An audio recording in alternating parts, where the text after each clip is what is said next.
देखो, अब अपने को बात करनी है हेनरी लॉ से रिलेटेड कुछ बातों की। वो बातें क्या है, हमें एक बात पता चल गई कि अगर किसी का हेनरी कांस्टेंट क्या होगा, कम होगा, तो उस गैस की जो सॉल्युबिलिटी है, यानी जो विलेयता है, वो क्या होगी, ज्यादा होगी। ये हमने अभी देखा था।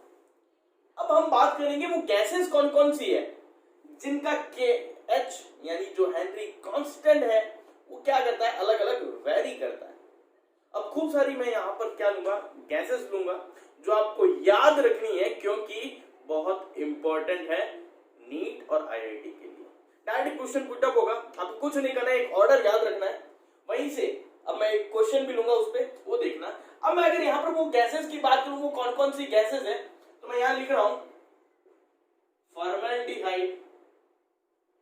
अब देखो यहां मैंने क्या लिखा है, कुछ गैसेस का KH की वैल्यू का इंक्रीजिंग ऑर्डर लिखा है, यानी यहां जो सबसे पहले वो कौन है, फॉर्मल्डिहाइड। इसके KH की वैल्यू क्या होती है, सबसे कम होती है। क्या होती है, सबसे कम। हमने एक चीज पढ़ी है, जिसके KH की वैल्यू कम होगी उसकी सॉल्युबिलिटी क्या होगी, ज्यादा। इसका मतलब जो फॉर्मल्डिहाइड है वो क्या होगा, हाईली सॉल्युबल होगा, यानी सबसे अधिक घुलनशील होगा। फिर मैं आगे बढ़ा तो KH की वैल्यू फॉर्मल्डिहाइड के लिए कम थी, लेकिन मीथेन के लिए क्या है, इससे ज्यादा। फिर विनाइल क्लोराइड का मीथेन से भी ज्यादा। फिर जो अपना कार्बन डाइऑक्साइड है उसका विनाइल क्लोराइड से भी ज्यादा। फिर उससे ज्यादा ऑक्सीजन का। अब यहां सुनना, ये ऑक्सीजन वो ऑक्सीजन है जो किस टेम्परेचर पर है, 293 केल्विन पे। फिर आगे चले, इससे ज्यादा आर्गन का। फिर उससे ज्यादा ऑक्सीजन का, वो ऑक्सीजन जो 303 केल्विन पर है। फिर नाइट्रोजन का जो 293 केल्विन पे, फिर नाइट्रोजन का जो 303 केल्विन पर है, फिर हाइड्रोजन का, और फिर हीलियम का। यानी लेफ्ट टू राइट चलने पर हमें पता लगा ये पूरा का पूरा क्या है, इंक्रीजिंग ऑर्डर है, यानी बढ़ते क्रम में KH की वैल्यू है। ठीक है, बढ़ते क्रम में है।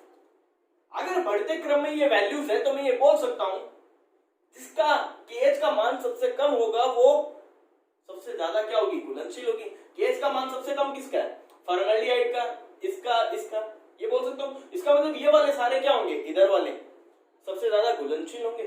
फिर इधर वालों की बात करूं मैं, हाइड्रोजन हो गया, हीलियम हो गया, नाइट्रोजन, तो ये वाले क्या होंगे, कम घुलनशील होंगे, लीस्ट सॉल्युबल होंगे। क्यों, क्योंकि इनके KH की वैल्यू क्या है, हाई है।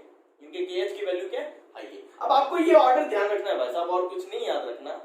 अब ये क्वेश्चन क्या पुटअप हो सकता है, फॉर एग्जांपल मैंने आपको दिया कार्बन डाइऑक्साइड एक ऑप्शन, एक मैंने आपको दिया मान लो हीलियम, अगली मैंने ली हाइड्रोजन, और एक मान लो मैंने दे दी यहां पर अपने ले लेते हैं नाइट्रोजन। ठीक है, अब मैंने ये चार गैसेस आपको दी है और मैंने ये पूछ लिया इन चारों में एक तो हाईली सॉल्युबल कौन है। क्या पूछा है, हाईली सॉल्युबल, यानी ऐसी कौन सी गैस है जिसकी सॉल्युबिलिटी सबसे ज्यादा है।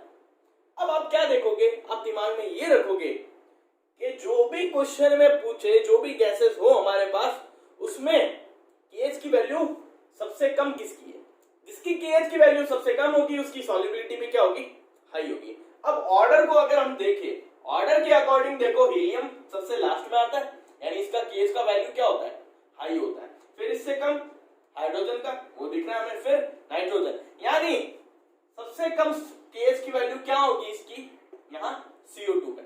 CO2 की KH की वैल्यू अगर सबसे कम है तो इसकी सॉल्युबिलिटी क्या होगी, सबसे हाई होगी। अगर मैं ये यही पूछ लेता आपको लीस्ट सॉल्युबल कौन है, कम घुलनशील कौन है, तो आप क्या बोलते हैं, जिसके KH की वैल्यू सबसे हाई, और सबसे हाई किसकी होती है, हीलियम की, तो आंसर क्या होता है, हीलियम होता है। तो इस तरीके से बस ये आपको एक हेनरी लॉ के ऊपर एक क्वेश्चन ये बनता है जो आपको ध्यान रखना है, कुछ नहीं करना, सिर्फ ये ऑर्डर याद करना है और कुछ नहीं करना। और अगर किसी को परेशानी आए कि ये 293 और ये कुछ नहीं है, अगर आपको क्वेश्चन में ये पूछ ले कोई ऑक्सीजन गैस जो 293 केल्विन पर है और एक दूसरी ऑक्सीजन गैस जो 303 केल्विन पर है, इन दोनों में KH की वैल्यू किसकी हाई होगी किसकी कम होगी, वो इस तरीके के क्वेश्चन यहां पूछ लेता है। नाइट्रोजन में भी इसी तरीके का क्वेश्चन पूछ सकता है। तो बस आपको क्या याद करना है, ये ऑर्डर याद करना है। हेनरी लॉ के ऊपर न्यूमेरिकल्स की बात करते हैं। न्यूमेरिकल्स की बात करने से पहले, क्योंकि हेनरी लॉ में प्रेशर की बात आती है, दाब की बात आती है, तो हम उसकी यूनिट्स देखते हैं, क्योंकि हमें इनके जो हम न्यूमेरिकल करेंगे वहां हमें यूज होगा, तो हम प्रेशर की यूनिट्स की बात करेंगे। तो देखो जो प्रेशर की यूनिट्स होती है वो क्या क्या होती है, पास्कल होती है, बार होती है, एटमॉस्फेरिक प्रेशर होता है यानी एटीएम जिसे हम, यानी वायुमंडलीय दाब जिसे हम बोलते हैं, टोर होता है, और एमएम ऑफ एचजी। अब इनका कन्वर्जन अगर देखें जो नॉर्मली आपको न्यूमेरिकल में काम आएगा, उसी की अगर मैं बात करूं तो एक बात ध्यान रखना, जो 1 पास्कल होता है, जो 1 पास्कल होता है वो किसके इक्वल होता है, 1 न्यूटन पर मीटर स्क्वायर। एक बात तो ये। दूसरा, जो 1 बार होता है, जो 1 बार होता है वो 10 की पावर 5 पास्कल के इक्वल होता है, या मैं इसको बोल सकता हूं 100 किलो पास्कल। ऐसे भी लिख सकता हूं। क्या किया मैंने, कुछ नहीं किया, मैंने क्या किया, 100 को यहां रखा, बाकी 3 जीरो को क्या कन्वर्ट कर दिया, किलो में कन्वर्ट कर दिया, क्योंकि 1000 का मतलब भी क्या होता है, किलो, तो इसका ऐसे भी लिख सकता हूं। और देखो जो आपको याद रखनी है, और देखो एक यूनिट क्या होती है, 1 एटीएम, यानी एक वायुमंडलीय दाब जिसे हम बोलते हैं 1 एटमॉस्फेरिक प्रेशर इक्वल।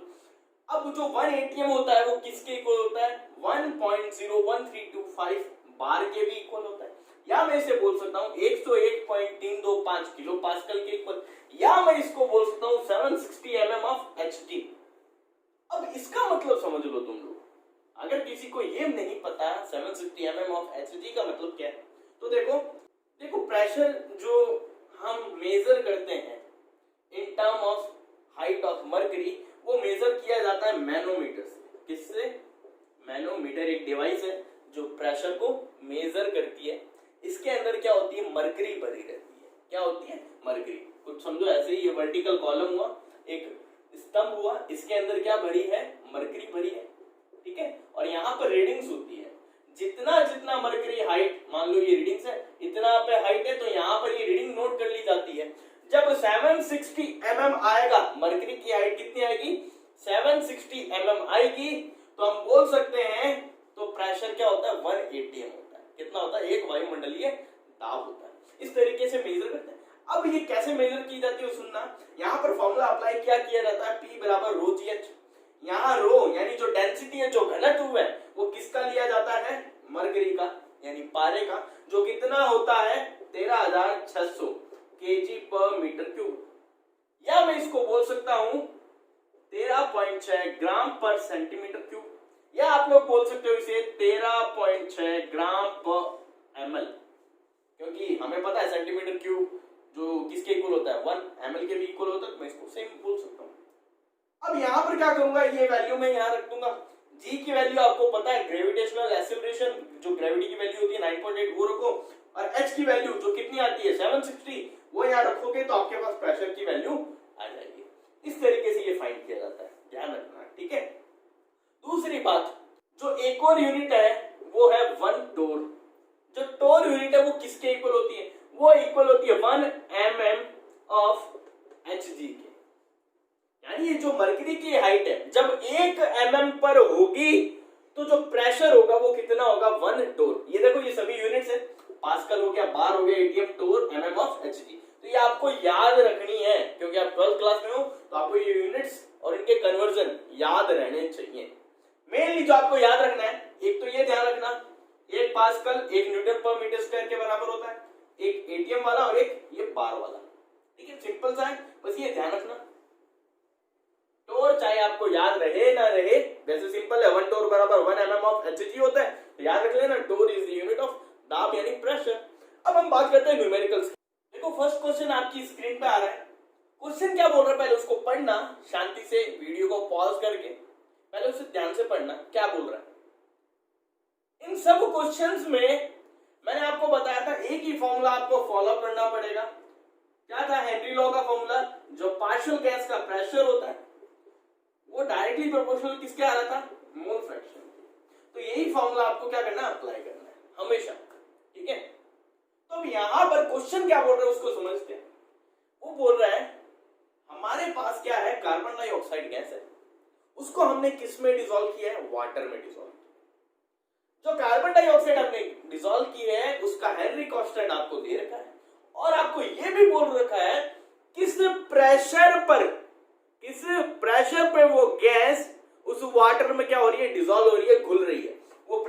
आपको दे रखा है, यानी जो आंशिक दाब है, जो पार्शियल प्रेशर है, वो भी दे रखा है आपको। अब आपको ये बोल दिया जब वाटर में वो घुल रही है तो उसका वॉल्यूम भी आपके पास है, वो वॉल्यूम भी, यानी कितना वॉल्यूम ऑफ वाटर में वो गैस घुल रही है, वो आपको दे रखा है 1 लीटर। आपको फाइंड क्या करना है, फाइंड करना है कि कितना अमाउंट वो गैस उस वाटर में क्या हुई है, डिसॉल्व हुई है, यानी मात्रा निकालनी है। यानी मैं बोल सकता हूं द्रव्यमान, जो मैंने आपको बताया था, मात्रा यानी amount is related to the mass, यानी हमें कार्बन डाइऑक्साइड का मास फाइंड आउट करना है। अब मास फाइंड आउट करना है तो कोई वो वाला डायरेक्ट फॉर्मूला मत लगा देना, मास इक्वल्स टू पी और KH वाला, ठीक है, ये नहीं अप्लाई करना, हमें हमेशा यही फॉर्मूला लेके चलना है। अब देखो इसको कैसे करेंगे, हमें देखो पार्शियल प्रेशर गिवन है, हमें KH गिवन है, दोनों गिवन है, हमें क्या निकालना है, मोल फ्रैक्शन। क्या निकालना है, मोल फ्रैक्शन। अब यहां पर एक स्ट्रेटेजी बनाओ, देखो दिक्कत कहां आती है, पहले न्यूमेरिकल को समझो, क्वेश्चन को पढ़ो, न्यूमेरिकल को समझो, लिखो इस तरीके से, फिर देखो फॉर्मूला क्या अप्लाई होगा। फॉर्मूला मैंने देख लिया, क्या ये फॉर्मूला अप्लाई करें, अगर मैं यहां से लगाऊं तो मेरे को तो क्या मिलेगा, मोल फ्रैक्शन। हमें फाइंड तो क्या करना है, मास करना है, लेकिन मेरे को यहां से एक चीज पता है, जो मोल फ्रैक्शन होता है किसी भी सब्सटेंस का, हम किसका निकाल रहे हैं, CO2 का। अगर मैंने यहां लिखा मोल फ्रैक्शन ऑफ CO2, वो हम कैसे निकालते थे, जिस सब्सटेंस का मोल फ्रैक्शन आपको सॉल्यूशन के अंदर देखना होता है, उस सब्सटेंस के नंबर ऑफ मोल्स आप कहां लिखो, ऊपर, अपॉन, यानी डिवाइड किसका करना होता है, पूरे सॉल्यूशन में जो नंबर ऑफ मोल्स है सॉल्यूट और सॉल्वेंट के, उससे करते थे। यानी यहां सॉल्यूट तो कौन हो गया, number of moles of CO2 plus number of moles of water यानी H2O। इस तरीके से करेंगे तो हमारे पास क्या आ जाएगा, नंबर ऑफ मोल्स आ जाएंगे CO2 के। जब नंबर ऑफ मोल्स आ जाएंगे CO2 के, तो मैं यहां पर क्या कर सकता हूं, एक चीज कर सकता हूं, number of moles equals to mass upon molecular mass, तो मास आ जाएगा ना यहां से। तो अब मैं क्या करता हूं, यहां पर वैल्यूज पुट अप करता हूं। P जो पार्शियल प्रेशर है वो मेरे को 2.5 ATM है। अब यहां पर चेंज करो, देखो KH की वैल्यू चल रही है पास्कल में, इसकी वैल्यू है ATM में, तो इसकी वैल्यू को भी क्या करो आप, पास्कल में चेंज करो। हमने पढ़ा था 1 ATM इक्वल्स टू कितना पास्कल होता है, मैंने आपको बताया था 101.325 क्या होता है, पास्कल। इतने पास्कल के इक्वल होता है 1 ATM। अब आपको क्या करना है, इस ATM की वैल्यू को यहां रखना है, तो पार्शियल प्रेशर जो आएगा क्या आएगा, 2.5 इंटू 101.325, ये वैल्यू किसमें आ रही है भाई साहब, पास्कल में, क्योंकि केएस की वैल्यू क्या चली पास्कल में, तो ये पूरी की पूरी वैल्यू भी किसमें चलनी चाहिए, हमारी पास्कल में। अब इस वैल्यू को ऐसे ही पड़ा रहने दो, ठीक है। अब मैं क्या करता हूं, केएच की वैल्यू देखता हूं, केएच की वैल्यू ये, मैं यहां से xg यानी जो मोल फ्रैक्शन है गैस का, उसकी वैल्यू निकालता हूं, यानी मैं इसको x CO2 लिख सकता हूं, वो क्या बनेगा, पार्शियल प्रेशर ऑफ CO2 लिख सकता हूं अपॉन KH ऑफ CO2। यहां पर पार्शियल प्रेशर की वैल्यू देखो क्या है, 2.5 इंटू 101.325 अपॉन KH की वैल्यू क्या है, 1.67 इंटू 10 की पावर 8। अब क्या करूं, इसको सॉल्व करता हूं मैं। जब मैं इसको सॉल्व करूंगा तो वैल्यू आएगी, यहां से मोल फ्रैक्शन की वैल्यू मेरे पास ये आई 1.517 इंटू 10 की पावर -3। आप सॉल्व करके देखना। अब मुझे क्या करना है, मैं यहां से रफ कर रहा हूं, ये आप देख लेना। अब जब ये हो जाएगा अपने पास, तो हम क्या करेंगे, ये वाला फॉर्मूला अप्लाई करेंगे। इस वाले फॉर्मूले में ये वैल्यू पुटअप करूंगा, लेकिन उससे पहले नंबर ऑफ मोल्स चाहिए मेरे को कार्बन डाइऑक्साइड के, और नंबर ऑफ मोल्स चाहिए मेरे को किसके, वाटर के। दोनों का फॉर्मूला क्या होता है, ये मास अपॉन मोलर मास, ये भी मास अपॉन मोलर मास। इसका मास क्या गिवन है क्या अपने को, देखो नहीं गिवन, इसका भी मास तो निकालना है अपने को। तो नंबर ऑफ मोल्स कैसे आएंगे, यहां पर देखो बेटा क्या दे रखा है, वॉल्यूम।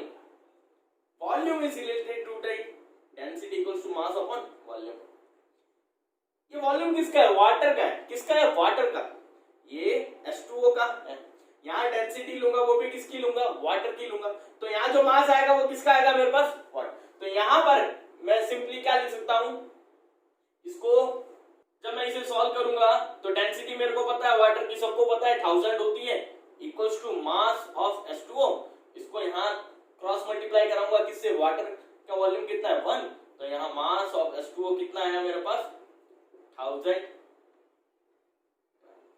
कितना है 1000। जब ये मास आ चुका आपके पास किसका, वाटर का, कितना है 1000 ग्राम, आप क्या करो इसको यहाँ पुटअप करो। जब मैं इसको यहाँ पुटअप करूंगा तो 1000 अपॉन मोलर मास निकालो वाटर का, एक ऑक्सीजन है 16, 2 हाइड्रोजन है तो क्या हुआ 18। जब आप इसे सॉल्व करोगे तो वैल्यू आएगी 55.55 मोल, ठीक है। यानी इतने नंबर ऑफ मोल्स क्या होंगे, वाटर के होंगे हमारे पास। यहां से अपने पास number of moles of water आ गए, ये मैं यहां रख दूंगा। Number of moles of carbon dioxide चाहिए, उसका क्या करें। लेकिन अगर इस फॉर्मूले में देखूं XCO2 तो अपन ने निकाल लिया था, ये रही वैल्यू, ये मैं यहां पुटअप कर दूं, number of moles of water put up कर दूं, तो अननोन क्वांटिटी क्या रहेगी यहाँ, NCO2 ही तो रहेगी। तो मैं इस इक्वेशन को सॉल्व कर सकता हूं, मैं इसको रफ करता हूं। अब देखो इस इक्वेशन में मैंने वो वैल्यू पुटअप की है, अब क्या करना है आपको, ये इक्वेशन सॉल्व करनी है। अब आप इक्वेशन सॉल्व करो, कैसे करोगे, क्रॉस मल्टीप्लाई करो इसको यहाँ, तो क्या होगा 1.517 इंटू 10 की पावर -3, इसको पहले गुणा कराओगे NCO2 से, तो यहाँ बनेगा NCO2, बड़ा लिख देता हूँ NCO2 प्लस 55.55 या 55.55 इंटू 1.517 इंटू 10 की पावर -3 करोगे इक्वल्स टू क्या होगा NCO2 चल रहा है अपना। अब इस वैल्यू को उधर ले जाओगे तो आपके पास NCO2 की वैल्यू, यहां से जो NCO2 की वैल्यू आप फाइंड आउट करोगे, सॉल्व करना, जो वैल्यू आएगी वो मैं लिख देता हूं। जब मैंने इसे सॉल्व किया तो मेरे पास वैल्यू आई 0.08442, ठीक है।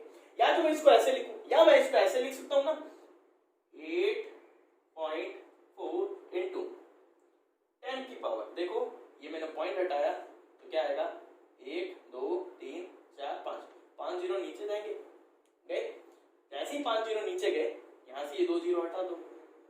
अब मैं क्या कर रहा हूं 1 2 3, ये 3 जीरो हटाए तो ऊपर क्या आएगी 2, यहाँ पॉइंट लगाया तो क्या बना 8.442 बोल दूं या 8.4 बोल दूं, ये 10 की पावर -2, इसको ऐसे भी लिख सकता हूं ना। तो ये अगर किसी को नहीं आता तो ध्यान रखना भाई, 12th क्लास में आप आना चाहिए आपको ये वैल्यू चेंज करना। तो यहां से क्या आ गए मेरे पास, number of moles of carbon dioxide आ गए। जब number of moles carbon dioxide आ गए तो मैं इजीली क्या फाइंड आउट कर सकता हूं, मास ऑफ कार्बन डाइऑक्साइड। ये वैल्यू यहां पुटअप करो, m0 आपको CO2 का निकालना होगा, कार्बन क्या होता है 12, ऑक्सीजन कितनी है 2, तो 16 दूनी 32, इसको जोड़ोगे तो आपके पास आएगा 44। जब 44 को आप इससे मल्टीप्लाई कराओगे तो आपके पास मास की वैल्यू आएगी 3.707 ग्राम। ये हो जाएगा आपका क्या आंसर। इस तरीके से देखो, इसमें कुछ नहीं करना, सिर्फ कैलकुलेशन है, आपको फॉर्मूला याद रखना है और आपको यूनिट कन्वर्जन आना चाहिए प्रेशर वाला, जो मैंने आपको समझाया। इसीलिए मैंने आपको पहले प्रेशर की यूनिट समझाई कि कैसे कन्वर्जन करते हैं, ठीक है। अगर आपको केएच की वैल्यू यानी जो हमने पहले देखा था पास्कल में दी है, तो हमें पार्शियल प्रेशर भी किस में रखना होगा, पास्कल में, वो आपको चेंज करना आना चाहिए। फिर आपको देखना है जो हमारा हेनरी लॉ का फॉर्मूला है P = KH into mole fraction, तो यहाँ पर जो मोल फ्रैक्शन होता है वो इस तरीके से होता है, उसकी वैल्यू आप कैसे फाइंड आउट करते हो वो आपको पता है कैलकुलेशन करके। तो इस तरीके से हम क्या करेंगे, हेनरी लॉ के ऊपर जो न्यूमेरिकल आते हैं उसको सॉल्व करेंगे। अब एक न्यूमेरिकल मैं आपको होमवर्क दे रहा हूँ, अब ध्यान रखें। अब यहाँ पर मेनली क्या है, एक तो एमसीक्यू टाइप का क्वेश्चन होता है जो गैसेस के बारे में, केएच और सॉल्युबिलिटी के बारे में पूछे, दूसरा ये इस टाइप का न्यूमेरिकल, ठीक है, सिंपल न्यूमेरिकल है, इजी न्यूमेरिकल, बस कैलकुलेशन है, वो ध्यान रखना। अब एक न्यूमेरिकल आपको होमवर्क दे रहा हूँ, वो आप करके आना, ठीक है।